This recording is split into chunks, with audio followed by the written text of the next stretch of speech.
హైదరాబాద్ నగరం నడిబొడ్డులోని Jubilee hills ఇది చాలా hot area. Jubilee hills, Banjara hills ఇవన్నీ కూడాను.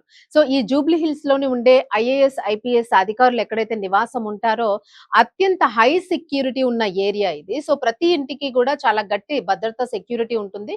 ఎందుకంటే వీళ్ళందరూ కూడా అధికారులుగా రిటైర్ అయిన వాళ్ళు, పనిచేస్తున్న వాళ్ళందరూ కూడా ఇక్కడ ఉంటారు కాబట్టి. సో అలాంటి హై సెక్యూరిటీ ఉన్న ఇంటిలోకి కూడా దొంగలు అత్యంత చాకచక్యంగా చొరబడి ఒక ఐపీఎస్ భార్యని హత్య చేసి, సునంద అనే మహిళను హత్య చేసి పరారైనట్లు తెలుస్తోంది అక్కడి నుంచి. అయితే అసలు ఎలా హత్య చేయగలిగారు, ఎలా వెళ్లారు అసలు? ఇదంతా అంటే బయట వాళ్ళు ఎవరైనా రెక్కి చేసి కనిపెట్టి ఇదంతా చేశారా? అలాగే ఆమెను హత్య చేసి ఇంట్లో ఉన్న నగదు, బంగారాన్ని కూడా ఎత్తుకుపోయారు. సో ప్రస్తుతానికి వాళ్ళు ఎక్కడికి చెందిన వాళ్ళు, ఇవన్నీ కూడా కేసుని మొత్తం దానికి సంబంధించిన క్లూస్ టీమ్ ఎంటర్ అయ్యి మొత్తం ఆధారాలన్నీ కూడా సేకరించిన తరుణంలో మనకి బయటపడ్డ విషయాలు ఏంటి అని అంటే, అధికారులు తెలియజేసిన అంటే వాళ్ళ ఇన్వెస్టిగేషన్ లో తేలిన విషయాలు ఏంటి అని అంటే, ఎవరో బయట వ్యక్తులు కాదు, ఇంట్లో పనిచేస్తున్న 8 నెలలుగా పనిచేస్తున్న ఒక మహిళ నేపాల్ నుంచి వచ్చి పనిలో చేరింది. నేపాల్ నుంచి వచ్చి పని చేస్తూ ఉంది. సో ఆ మహిళ ఈ హత్యకి పూర్తిగా కారణము అని చెప్పేసి అయితే ఇక్కడ క్లియర్ తెలుస్తూ ఉంది. సో ఆ పోలీసులు అయితే వెల్లడించారు. ముందు అనుమానాలను వ్యక్తం చేశారు. బట్ క్లూస్ టీమ్ వచ్చిన తర్వాత అన్ని రిపోర్ట్స్ చెక్ చేసుకుని ఆ మహిళే హత్య చేయించింది అని చెప్పేసి. సో అసలు ఇళ్లల్లో పనిచేసే వాళ్ళని కూడా నమ్మలేని పరిస్థితి ఉంది. సో ఇంత ఐపీఎస్ అధికారి అంటే ప్రతిరోజు కూడా వాళ్ళకి ఎంత సెక్యూరిటీ ఉంటుంది, ఎలాంటి పెద్ద పెద్ద వాళ్ళు వచ్చిపోతూ ఉంటారు, ఇవన్నీ కూడా వాళ్ళు గమనిస్తున్నప్పటికీ కూడా వాళ్ళల్లో కొద్ది భయం కూడా లేకుండా అత్యంత దారుణంగాను పట్టపగలే ఆమెను హత్య చేయడానికి ప్లాన్ చేసి ఇంట్లో ఉన్న బంగారం నగల్ని కూడా దోచుకొని పోయారు.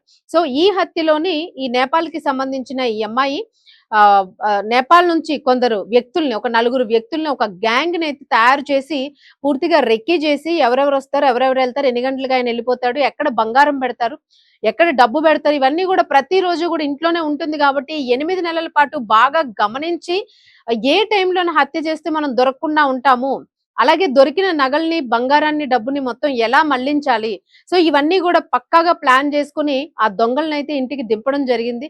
వెంటనే దాడి చేసి ఆమెని అత్యంత దారుణంగా, కిరాతకంగా హత్య చేసి ఒంటి మీద ఉన్న నగలతో సహా మొత్తం బంగారాన్ని అన్నింటినీ కూడా ఎత్తుకుపోయారు అని చెప్పేసి అయితే ఇక్కడ తెలుస్తూ ఉంది.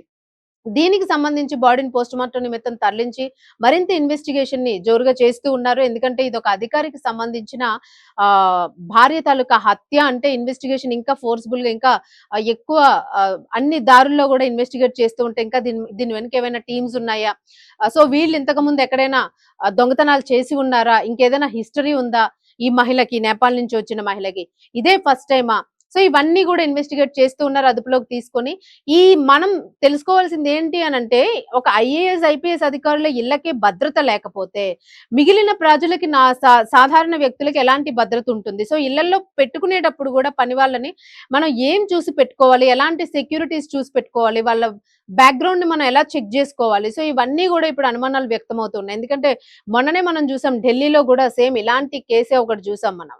రిటైర్డ్ అధికారికి సంబంధించిన వాళ్ళ డాటర్ ని గతంలో వాళ్ళ ఇంట్లో పనిచేసిన వ్యక్తి అత్యంత దారుణంగా లైంగికంగా దాడి చేసి చంపేసి డబ్బును మొత్తం ఎత్తుకుపోయిన ఘటన కూడా మనం చూసాము.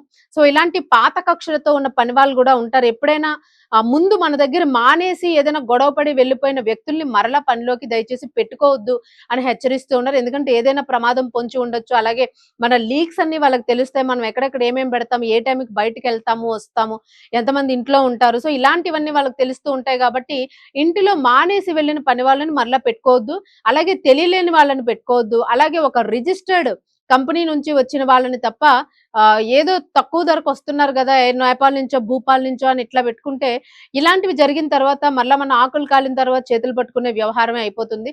సో ఖచ్చితంగా జాగ్రత్తగా ఉండండి అని చెప్పేసి అధికారులు కూడా పదే పదే చెప్తూ ఉన్నారు. దట్టి ఇప్పుడు సమ్మర్ సీజన్, ప్రతి ఒక్కరు ఇళ్ళకి తాళాలు వేసి సెలవులకు వెళ్తున్న పరిస్థితి. మీరు కూడా ఇంటిని చాలా భద్రంగా ఎవరో ఒకరికి అప్పచెప్పడమో, లేదు అసలు సెలవులకు వెళ్లకుండా ఉండడమో బెటర్. లేదు మీ దగ్గర ఉన్న బంగారం, డబ్బు ఏదైనా ఉంటే వాటిని దయచేసి మీతో పాటు తీసుకెళ్లడం లేదా లాకర్స్ లో పెట్టుకోవడం చేయడం బెటర్ అని చెప్పేసి అయితే అధికారులు హెచ్చరిస్తూ ఉన్నారు.